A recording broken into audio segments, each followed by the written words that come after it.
Good morning students. हमने इससे पहले के वीडियो में आप लोगों को बी हाइव का सेकेंड लेसन का सेकेंड पार्ट के दो वीडियो में बताए हैं। हमने आप लोगों को यहाँ तक स्टोरी पढ़ा दी थी, यहाँ तक। अब हम इसके आगे यहाँ से स्टार्ट करते हैं। Awards and recognition came thick and fast. Bismillah Khan became the first Indian to be invited to perform at the prestigious Lincoln Center Hall in the United States of America. He also took part in the World Exposition in Montreal, in the Cannes Art Festival, and in the Osaka Trade Fair. So well known did he become internationally that an auditorium in Tehran was named after him. Tahir मौसीकी Ustad Bismillah Khan. तो इनाम और मान्यताएं बहुत बड़ी संख्या में बड़ी शीघ्रता से आने लगी। बिस्मिल्लाह खान संयुक्त राष्ट्र अमेरिका में प्रतिष्ठित लिंकन सेंट्रल हॉल में प्रदर्शन के लिए प्रथम भारतीय व्यक्ति बने।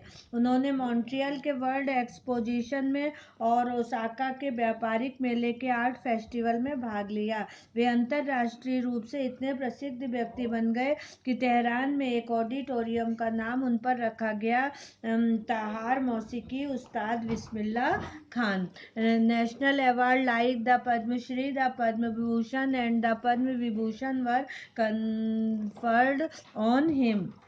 उन्हें राष्ट्रीय पुरस्कारों जैसे पद्मश्री, पद्म भूषण, पद्म विभूषण से भी सम्मानित किया गया। In 2001 Ustad Bismillah Khan was awarded India's highest civilian award, the Bharat Ratna, with the coveted award resting on his chest and his eyes glistening with rare happiness. He said, all I would like to say is teach your children music. This is Hindustan's richest tradition ever. The West is now coming to learn our music. सन 2001 में उस्ताद बिस्मिल्लाह खान को सर्वोच्च नागरिक सम्मान भारत रत्न दिया गया।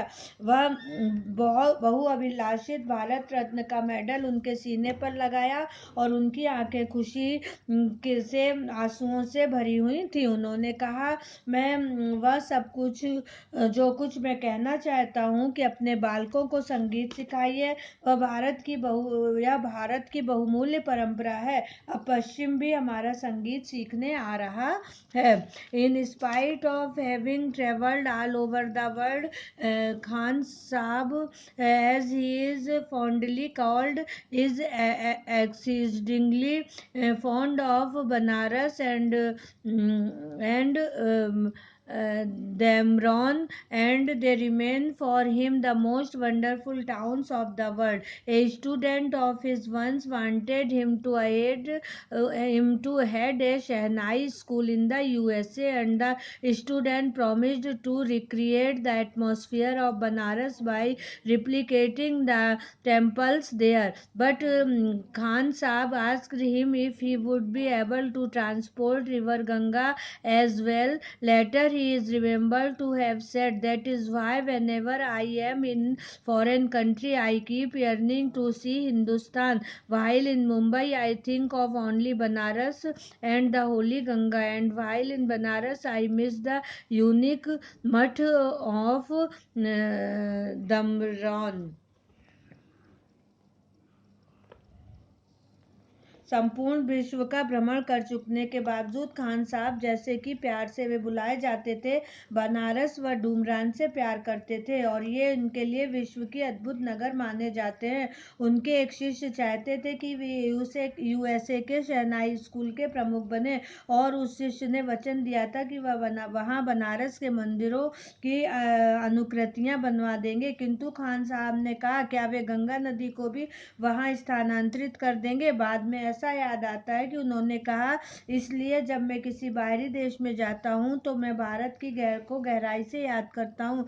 जब मैं मुंबई में होता हूँ तो केवल बनारस और पवित्र गंगा के बारे में ही सोचता हूँ, और जब बनारस में होता हूँ तो मैं डुमरान का अद्वितीय मट्ठे की कमी महसूस करता हूँ।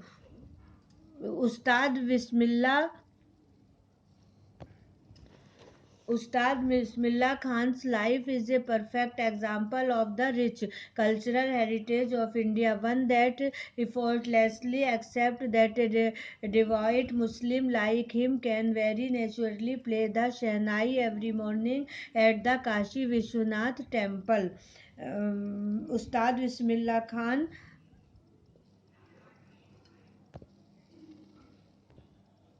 उस्ताद बिस्मिल्लाह खान का जीवन भारत की समृद्ध विरासत का पूर्ण उदाहरण है। वह व्यक्ति जो अप्रयास से स्वीकार करता है कि वह एक समर्पित मुसलमान है, जो प्रति सुबह काशी विश्वनाथ के मंदिर में शहनाई वादन करता था। Ustad Bismillah Khan passed away on 21st August 2006 at the age of 90 after a prolonged illness. He was given a state funeral and the government of India declared one day of national mourning. उस्ताद बिस्मिल्लाह खान 21 अगस्त 2006 को लंबी बीमारी के पश्चात 96 वर्ष की उम्र में स्वर्गवासी हुए। उन्हें राजकीय सम्मान से विदाई दी गई व भारत सरकार ने एक दिन का राष्ट्रीय शोक घोषित किया। इस तरह से ये बिस्मिल्लाह खान की कहानी थी, जो शहनाई बजाते थे। और आप लोग को क्लियर हो गई होगी। ओके।